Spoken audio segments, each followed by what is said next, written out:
А в редакции журнала «Нокзау» подвели итоги флешмоба. Он был приурочен ко дню рождения Косты Хитагурова. Инициаторами акции стал Комитет по делам печати и массовых коммуникаций и редакция журнала.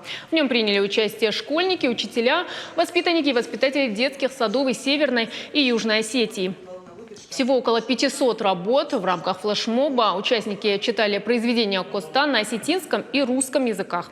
Среди участников были и представители других национальностей. Основная цель мероприятия – укрепить любовь к родному языку.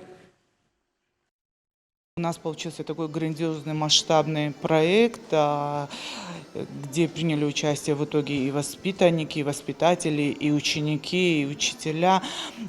Во всех этих категориях мы определили победителей. Мы посчитали, что самым лучшим подарком в этот день станут книги самого Коста Ливановича Хитагурова. В принципе, победители и получат его книги с его произведениями. Наша главная задача на сегодняшний день нашей молодежи, нашим детям, нашему младшему поколению объяснить, что без родного языка нет будущего нашей Осетии.